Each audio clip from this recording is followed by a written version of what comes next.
Hello everyone, welcome to online class. जैसा कि आप सब जानते हैं, हम क्या कर रहे हैं? हम कर रहे हैं हमारा क्लास 8 का नेक्स्ट पार्ट। पिछले पार्ट में हमने क्या देखा था?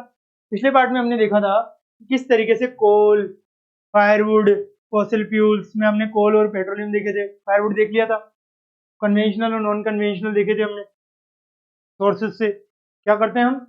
कन्वेंशनल नॉन कन्वेंशनल सोर्सेज से कई तरीके की चीजें देखते हैं। हमने क्या देखा था? कन्वेंशनल सोर्सेज कौन कौन से होते हैं पावर रिसोर्सेज में? कन्वेंशनल देख लिए थे कि कोल, पेट्रोलियम, ये सब होते हैं। अब आज हम पेट्रोलियम देखेंगे। कोल के बारे में हमने कल देख लिया था कि इंडिया जो बहुत बड़ा एक्सपोर्टर है और बहुत सारे कंट्रीज भी हैं। कोल के 4 वेराइटीज भी देख ली थी हमने। आज हम देखेंगे हमारा पेट्रोलियम के बारे में कि भाई पेट्रोलियम क्या है, कहाँ से मिलता है, क्या है, फॉसिल फ्यूल है, कन्वेंशनल है, ये तो हमने पता ही है। Petroleum or mineral oil is formed when organic material get buried in layers of sedimentary rocks and liquefies due to the action of bacteria, heat, pressure. तो क्या होता है कि बहुत सारा ऑर्गेनिक मटेरियल होता है, डेड ऑर्गेनिक मटेरियल या कुछ भी प्लांट एनिमल वगैरह होगा, वो अंदर होता है, ठीक है। इन लेयर्स ऑफ सेडिमेंट्री रॉक्स में वो बरी कर दिया जाता है सेडिमेंट्स के रूप में। अब जो लिक्विफायर्स होते हैं due to action of bacteria, जितने भी लिक्विफायर्स लेयर्स होती है सेडिमेंट्री रॉक की, अब बैक्टीरिया हो गया, हीट और प्रेशर, इन सब की वजह से क्या होता है, this crude mineral oil is बनता है। ये जो क्रूड ऑयल है इस वजह से बनता है, ऑर्गेनिक मटेरियल हीट प्रेशर में दबाव होता है और लिक्विड बन जाता है। अब दिस क्रूड मिनरल ऑयल जो हमारे पास है वो क्या है भाई?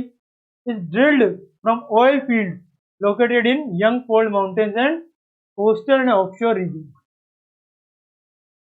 ऑयल कहाँ मिलेगा?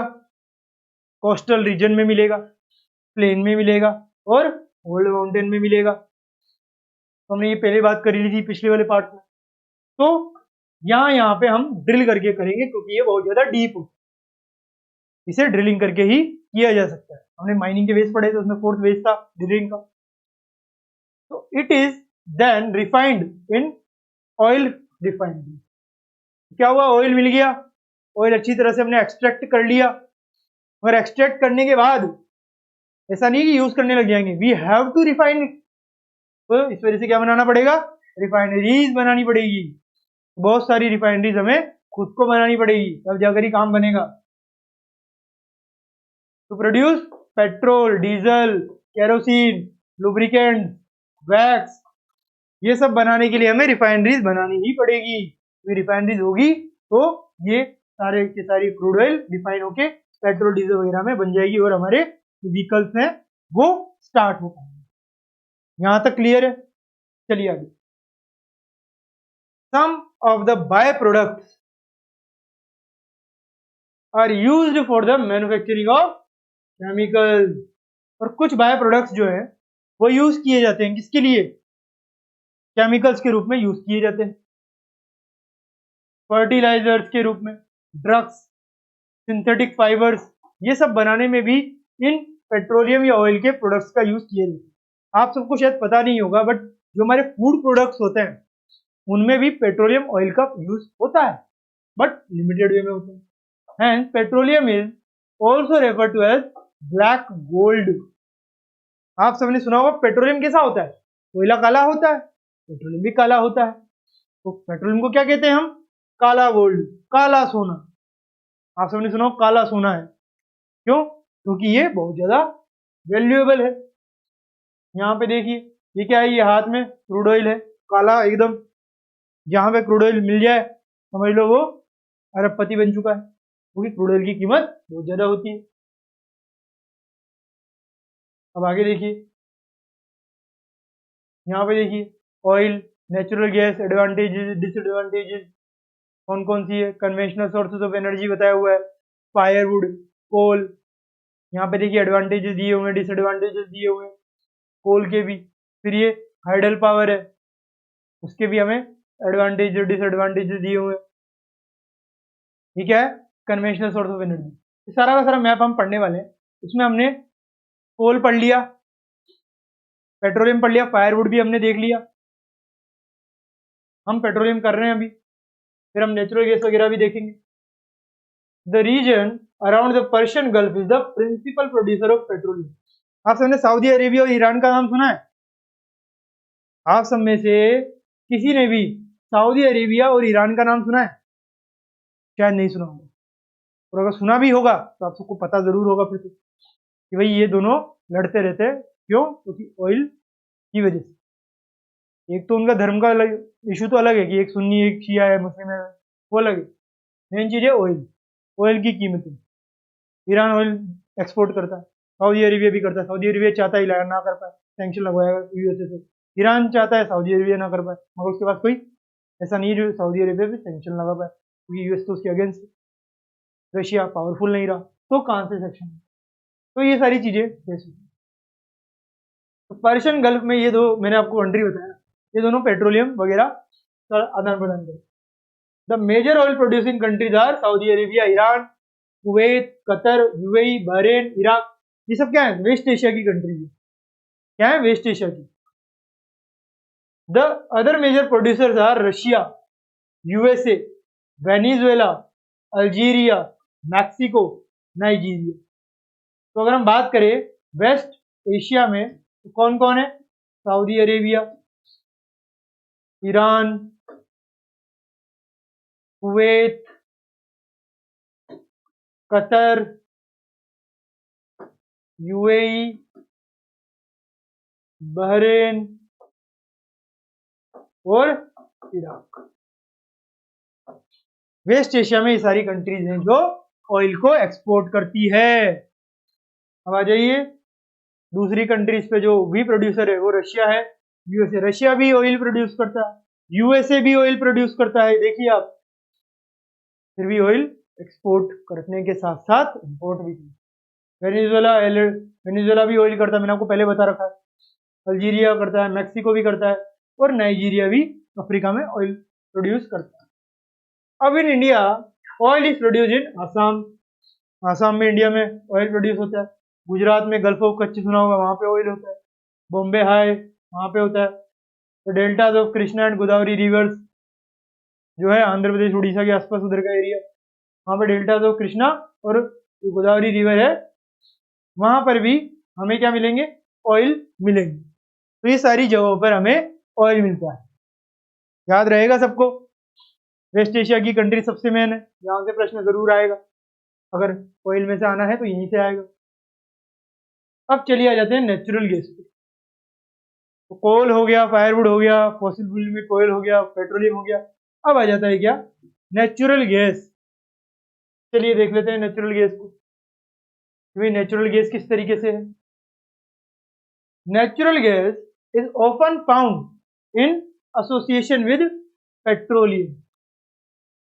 तो नेचुरल गैस जो है वो पेट्रोलियम के साथ ही मिलती है। मतलब मान लो एक जगह पे आपने एक्सट्रैक्शन किया, पेट्रोलियम निकल गया, तो वहां पर ही आपको नेचुरल गैस भी मिल जाएगी, साथ साथ में आते हैं। तो किसी इंसान को खुश हो जाना चाहिए, भाई पेट्रोलियम तो मिल ही रहा था, साथ ही नेचुरल गैस भी मिल गई, उसकी भी कीमत है। तो when a well is drilled in the earth crust, a natural gas comes out first followed by petroleum. तो जैसे ये ड्रिलिंग होती है ना पेट्रोल निकालने के लिए, सबसे पहले क्या निकलती है? सबसे पहले निकलती है नेचुरल गैस। क्या निकलती है सबसे पहले? सबसे पहले निकलती है नेचुरल गैस, ठीक है। अब natural gas is used as domestic and industrial fuel. एक तो डोमेस्टिक यूज में नेचुरल गैस का यूज हो सकता है और इंडस्ट्रियल में भी हो सकता है। लिक्विफाइड पेट्रोलियम गैस जो है एलपीजी, जो लिक्विफाइड है और पेट्रोलियम गैस है, use for cooking, while compressed natural gas CNG use for vehicles. तो गैस का दो तरीके से यूज हो रहा है, एक तो खाना बनाने के लिए और एक जो है व्हीकल्स को चलाने के लिए। एक कंप्रेस करके नेचुरल गैस है, उससे व्हीकल चल रहे हैं, और पेट्रोलियम वेरिएबल मिला के गैस बन रही है एलपीजी। उससे क्या बन रहा है? उससे हम कुकिंग कर पा रहे हैं। आपने भी घर में कुकिंग देखी होगी, वहां पे कौन सी हो रही है? वहां पे एलपीजी से कुकिंग हो रही है, और सीएनजी से आप देखेंगे ऑटो वगैरह चल रहे हैं। तो it is cleaner fuel as it causes less air pollution and is cheaper than oil. फिर ये सीएनजी की क्यों बोलते हैं कि भाई गैस की चलानी चाहिए? गैस एक तो सस्ता है, ऊपर से इसका एयर पोल्यूशन भी कम है।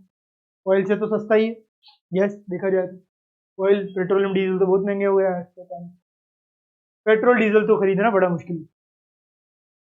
तो नेचुरल गैस का बहुत ज्यादा उपयोग है, क्योंकि सबसे पहले निकलती है नेचुरल गैस, उसके बाद पेट्रोलियम मिलता है, ये हमने देखा। अब आ जाते हैं हम और चीजों पे, कौन कौन सी कंट्रीज में नेचुरल गैस वगैरह है। तो सबसे पहले कौन सी कंट्री दिख रही है आपको यहाँ पे, वो है यूएसए। तो USA, Russia, UK, Norway and the Netherland are the major producers of natural gas.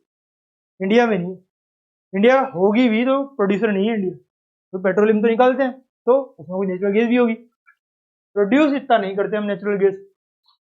USA करता है, रशिया करता है, यूके करता है, नॉर्वे करता है और नीदरलैंड करता है। रशिया में तो बहुत ज्यादा है। In India natural gas resources are found in Bombay High. तो बहुत कम, मैंने बताया ना बॉम्बे हाई में, क्योंकि यहाँ पे पेट्रोलियम भी मिल रहा है, आसाम में क्योंकि पेट्रोलियम मिल रहा है, आंध्र प्रदेश त्रिपुरा में क्योंकि यहाँ पेट्रोलियम भी होगा, तो नेचुरल गैस ज्यादा से ज्यादा मिल रही है। पेट्रोलियम कम होगा, नेचुरल गैस ज्यादा होगी कई जगहों पे, मगर दोनों साथ ही होते हैं। तो ये सारी चीजें हमें देखने को मिली। नेचुरल गैस इंडिया में यहाँ पे मिलती है। आसाम और बॉम्बे आई तो आप लॉक कर लीजिए कि पेट्रोलियम और नेचुरल गैस दोनों जगह मिलेगा ही मिलेगा। तो हमने ये बात कर ली भाई नेचुरल गैस की, पेट्रोलियम भी हो गया। अब हमारा क्या आएगा, अब हमारा आएगा हाइडल पावर। हाइडल पावर के बारे में चलिए बात करते हैं। आप सबने हाइड्रो इलेक्ट्रिसिटी का नाम सुना होगा, वो रिवर वगैरह से आती है क्योंकि उसमें H2O है। H2O क्या होता है, वाटर होता है, इसी से होता है हाइडल पावर। चलिए देखिए, तो रेन वाटर और river water stored in dams is meant to fall from heights. अब क्या होता है कि जो बारिश का पानी है या फिर जो नदिया के अंदर पानी होता है, जो रिवर के अंदर पानी होता है, उसको ऊंचाई से गिराओ। The falling water flows through pipe inside the dam over turbine blade placed at the bottom of the dam. अब कोई डैम है, डैम में यही तो होता है कि भाई कोई वाटर है, पाइप से जाता है जोरदार और टर्बाइन घूमती है ब्लेड से, और डैम से में एनर्जी आ जाती है, इलेक्ट्रिसिटी वगैरह प्रोड्यूस हो जाती है, वही क्या है, वही हाइडल पावर है। The moving blade then turn the generator to produce electricity. Blades move करती है पानी की वजह से, तो इलेक्ट्रिसिटी जनरेट हो जाती है, ठीक है। This is called hydro electricity.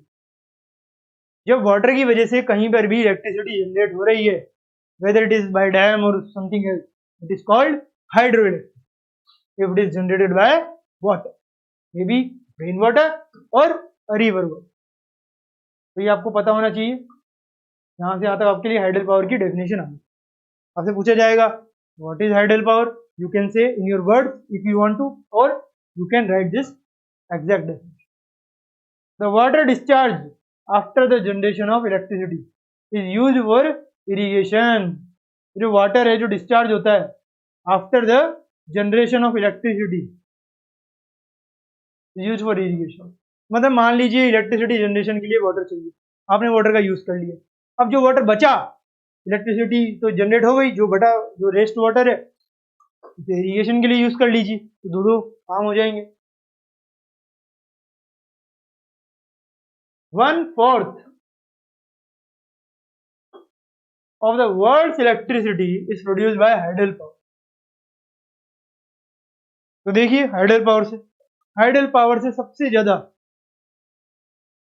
Produce होती है क्या, इलेक्ट्रिसिटी, ठीक है।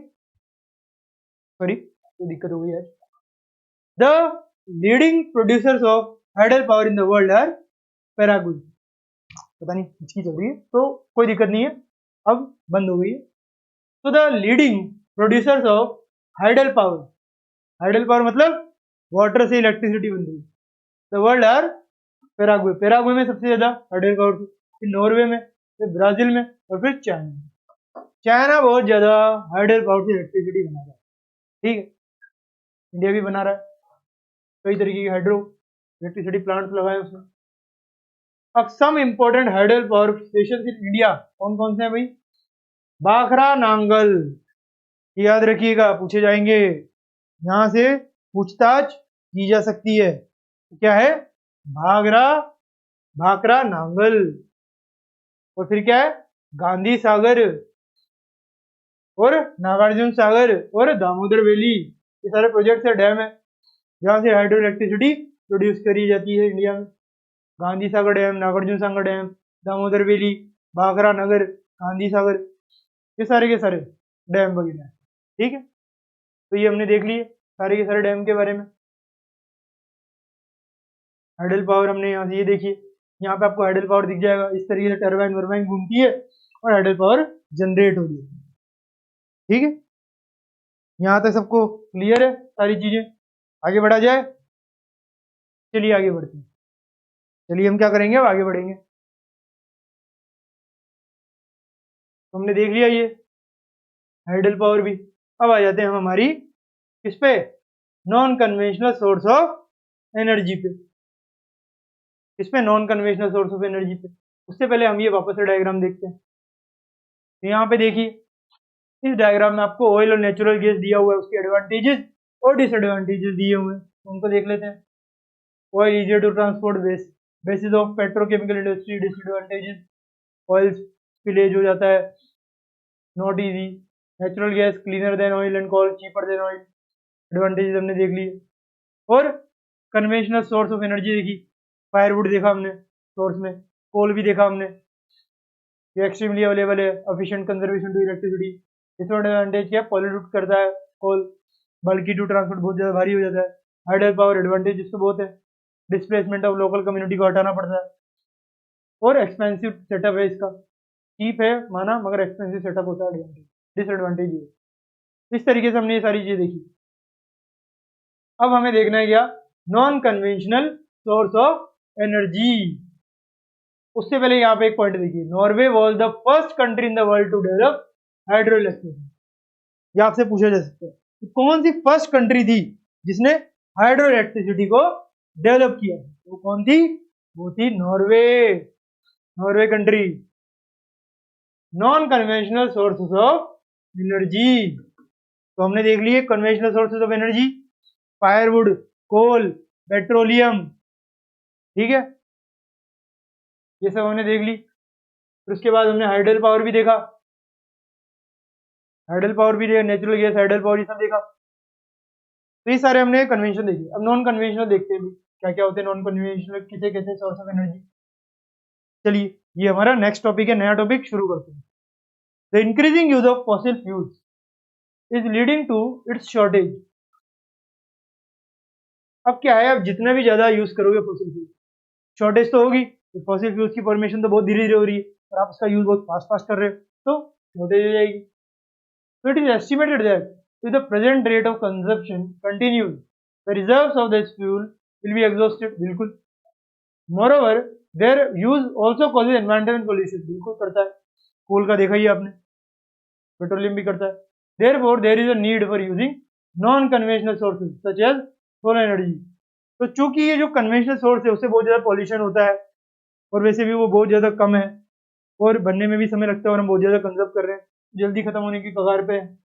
तो इस वजह से हमें कन्वेंशनल सोर्सेज की तरफ, सॉरी नॉन कन्वेंशनल सोर्सेज की तरफ मूव कर जाना चाहिए, कन्वेंशनल सोर्सेज को हटा के। तो नॉन कन्वेंशनल सोर्सेज क्या क्या है भाई, तो एक तो है सोलर एनर्जी। क्या है, एक तो है सोलर एनर्जी। तो सोलर एनर्जी तो आप सब जानते हैं, सूर्य की ऊर्जा। सूर्य से आपको आज भी रोशनी आ रही है, कल भी आएगी, परसों भी आएगी, हर दिन आएगी। विंड एनर्जी, हवा भी आती है, माना कि उसकी डायरेक्शन बदलती है, बट आती तो जरूर है। टाइडल एनर्जी, कई सारे टाइड होते हैं, हाई टाइड, लो टाइड, समुद्र में आते रहते हैं, उनसे भी एनर्जी होती है। विच आर रिन्यूएबल, इन सबको रिन्यू किया। सोलर एनर्जी आज आई है, कल भी आएगी, रिप्रोड्यूस होती रहेगी। विंड भी आज भी आएगी, कल भी आएगी, रिप्रोड्यूस। टाइड आज भी आए, कल भी आएगा, रिप्रोड्यूस होता रहेगा। ये सब क्या है, रिन्यूएबल। जबकि हमने क्या देखा था, कन्वेंशनल नॉन रिन्यूएबल रिसोर्सेज, उनको दोबारा से नहीं बना सकते, सालों लगते हैं, अरबों समय लग जाता है बनने में। तो ये नॉन कन्वेंशनल सोर्सेज है। ठीक है, आपसे पूछा जाएगा नॉन कन्वेंशनल सोर्सेज कौन कौन से हैं भाई, क्या है, यहाँ से बताइएगा। There is a need for using non such as ये, ठीक है, which are non renewable resource. तो हमने ये देख लिया non renewable resources, solar energy है, टाइडल एनर्जी है, ये सब हमने देखा, विंड एनर्जी है। अब इन सबको डिटेल में स्टडी करें। ये हमने देख लिया, जैसे कन्वेंशन में किया था ना, सबको डिटेल में स्टडी, इसी तरीके से यहाँ पर भी सबको डिटेल में स्टडी कराई जाएगी। चलिए देखते हैं क्या, सोलर एनर्जी को। आ जाइए, सोलर एनर्जी को देखना शुरू कर देते हैं अब। चलिए देखते हैं, आप सब भी देखने का प्रयास कीजिए सोलर एनर्जी किस किस तरीके से हमारे एनवायरनमेंट में आती है, हम सबको वही देखना है। चलिए देखते हैं। तो energy derived from the sun is called solar energy. तो जो एनर्जी हमारे सन से डेराइव हो रही है उसे क्या कहेंगे? उसे कहेंगे हम सोलर एनर्जी। बड़ा आसान सा प्रश्न, बड़ा आसान सा उत्तर है। What is solar energy? You can define. It is a non exhaustible and non polluting source of energy. बिल्कुल कोई पॉल्यूशन नहीं होगा, कुछ नहीं होगा। आप सोलर पैनल डाल दीजिए, आ जाएगी रोशनी और आपका सारा काम हो जाएगा। कोई एग्जॉस्टिबल नहीं होगा, कोई भी खत्म नहीं होगा। It is widely available in tropical countries which experience a lot of sunlight. Tropical countries India है वगैरह, एशिया वगैरह, साउथ एशिया है, यहाँ पे तो बहुत ज़्यादा लाइट है सन की, तो इनके लिए बहुत ज़्यादा ज़रूरी है। Solar cells also known as photovoltaic cells are joined to form solar panels which converted solar energy into electricity। तो ये फोटोवोल्टिक सेल्स इनको ज्वाइन किया जाता है और सोलर पैनल्स बनाए जाते हैं और उन सोलर पैनल से हम इलेक्ट्रिसिटी जनरेट कर देते हैं। सोलर एनर्जी को इलेक्ट्रिसिटी में कन्वर्ट कर लिया जाता है फोटोवोल्टिक सेल्स को ज्वाइन करके सोलर पैनल बनाते हैं और फिर उससे सोलर एनर्जी जनरेट कर दी जाती है। तो क्या होता है? सबसे पहले ये हमारे फोटोवोल्टिक सेल होते हैं, उनको मिलाते हैं बहुत सारे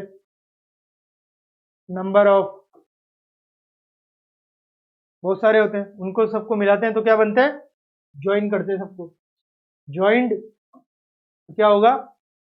बनेंगे सोलर पैनल। सोलर पैनल और फिर सोलर पैनल्स को सबको साथ में मिला देंगे तो क्या बनेगी?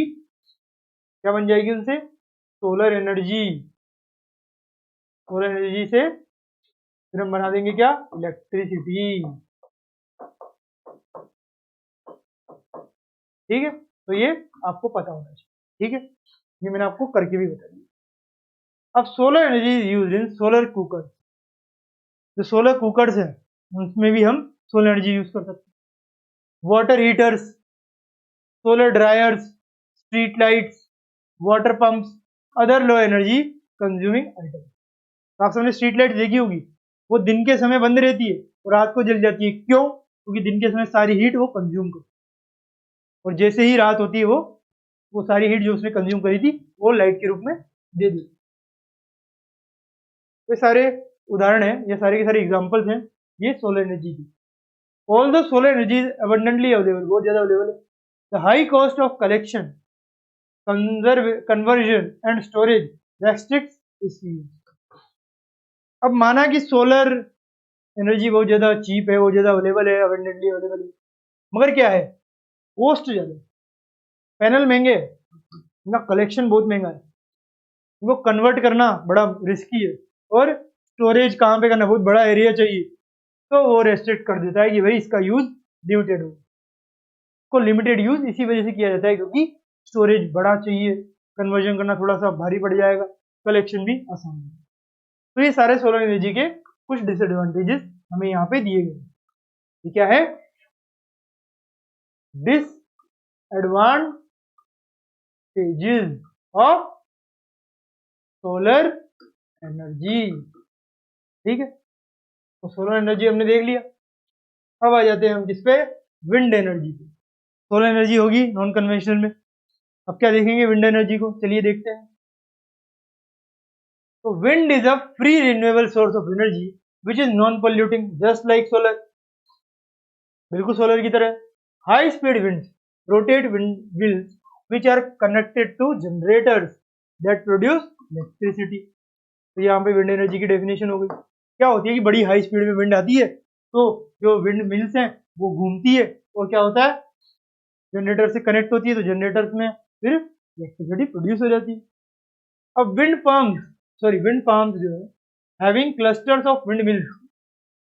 जो विंड फार्म्स होते हैं जहाँ पे बड़े बड़े लगे रहते हैं विंड मिल्स, तो वहां पे क्लस्टर ऑफ विंड मिल्स होते हैं, are developed in coastal region and in mountain passes where strong wind blow. तो जो विंड मिल्स है वो वहीं लगाई जा सकती है जहाँ पे बहुत ज्यादा जोर से विंड आती हो, बहुत फास्ट स्पीड में विंड आती हो। जहाँ पे विंड ही स्लो आएगी वहां पे सोलर या ये जो विंड मिल्स है वो लगाने की जरूरत ही नहीं है। तो they are found in Netherlands में लगते हैं, Germany, UK, USA, Denmark, China और इंडिया। यहाँ पे विंड मिल्स लगाए जाते हैं और उससे विंड एनर्जी प्रोड्यूस करी जाती है। इंडिया में भी लगाए जाते हैं कई जगहों पर। जहां जहां फास्ट या स्ट्रॉन्ग विंड ब्लो होगी वहीं पर हम ये लगा पाएंगे। अब आ जाता है हमारा next, nuclear power. Nuclear power को हम कब करेंगे? हम इसको करेंगे हमारे नेक्स्ट पार्ट में, क्योंकि समय सीमा समाप्त हो चुकी है, टाइम इज ओवर। तो अब हम देखेंगे हमारी न्यूक्लियर पावर को हमारे नेक्स्ट पार्ट में। तब तक के लिए thank you very much, have a nice day.